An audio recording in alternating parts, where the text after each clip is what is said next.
sekarang kita berada di Museum Situs Kepurbakalaan Banten Lama. Museum ini bukan sekedar gedung penyimpanan barang kuno, tapi juga merupakan penyelamat memori kolektif.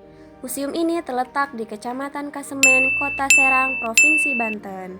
Fungsi dan peran utama museum ini sangat krusial teman-teman, yaitu sebagai penyelamat, pelindung, sekaligus pusat informasi dari benda-benda cagar budaya hasil ekskavasi arkeologi di situs Banten Lama.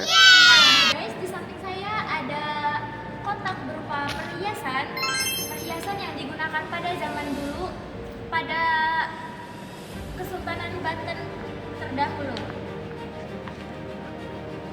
Koleksi perhiasan ini berasal dari bahan perak. Yaitu ada sabuk, ikat pinggang, gelang tangan, kelat bahu, gelang kaki, dan gengge.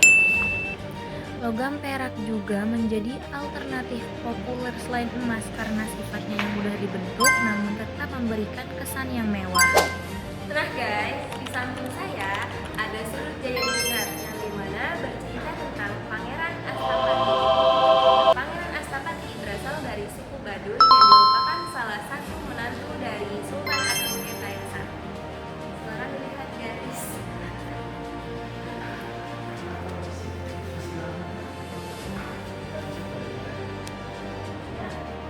Sudut Jaya Diningrat adalah ruang pameran khusus memamerkan berbagai replika pusaka ageman yang secara turun-temurun diwariskan dalam keluarga. Nah, kemudian Banten memiliki rekam jejak yang besar dalam perdagangan rempah global. Ada kayu manis, keluak, lada putih, lada hitam, cengkeh, kayu secam, kelabat, bunga lawang, kemiri, cabai Jawa, jinten, ketumbar, kapulaga, dan ada pala. Selanjutnya kita ada di bagian temuan keramik. Ribuan pecahan hingga wadah utuh keramik dikategorikan ke dalam klasifikasi besar, yaitu keramik asing atau impor dan keramik lokal atau gerabah. Nah, ini contoh dari keramik asing atau keramik impor. Next kita berada di bagian mata uang, yaitu alat pembayaran kuno bukti kejayaan perdagangan Banten yang terbagi menjadi 3 koleksi utama, koin lokal Banten, mata uang asing, dan uang darurat. Di sebelahnya terdapat serumbung sumur yang terbuat dari tanah liat dan berbentuk silinder. Fungsi dari serumbung sumur adalah sebagai penyaring alami. Lalu di sebelahnya ada pipa terakota kuno yang berfungsi sebagai saluran distribusi air. Kemudian di paling belakang terdapat ruang temporer yang dimana menceritakan satu tokoh, yaitu Syekh Yusuf Al-Makassari.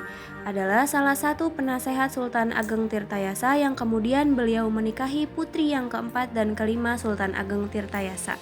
Nah, selanjutnya kita ke bagian luar ya teman-teman. Ada apa aja sih di bagian luar Museum Kepurbakalaan Banten Lama ini? Nah, di belakang saya ada Meriam Ki Amuk yang dibangun pada abad ke-16. Nah, Meriam Ki Amuk ini berbahan dari perunggu. Asal usulnya yaitu dihasilkan oleh kreativitas masyarakat lokal. Nah, fungsi utamanya dulu yaitu sebagai sistem pertahanan dari musuh. Kemudian nilai pendidikan yang dapat kita ambil yaitu sangat besar. Salah satunya yaitu nilai penguasaan teknologi. Nah, bisa kita lihat ya.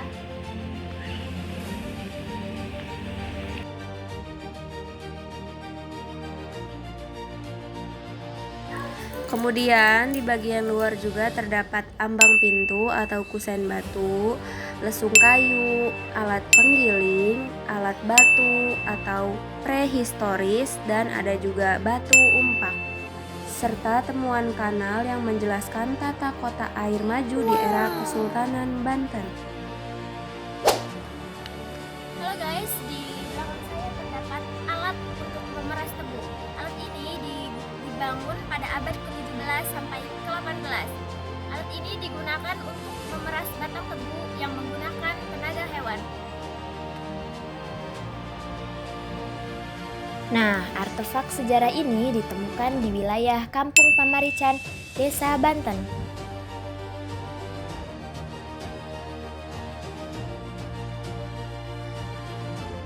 Di samping alat pemeras tebu, terdapat batu karang barelief, hiasan dinding gerbang keraton Surosowan pada Kesultanan Banten. Di halaman luar Museum Banten Lama juga terdapat nisan Cina atau Tionghoa yang biasa disebut bongtai.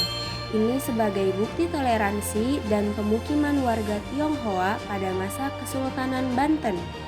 Batu ini berbahan dari granit hitam yang tebal dan kokoh.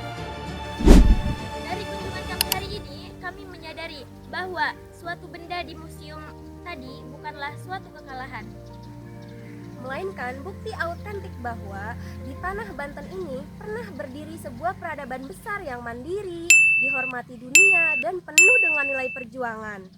Tugas kita sebagai generasi muda bukan cuma menghafal sejarahnya, tetapi harus menjaga warisan budayanya agar bangsa ini tidak luntur di telan zaman. Nah, kesimpulannya, belajarlah dari masa lalu untuk membangun masa depan yang hebat.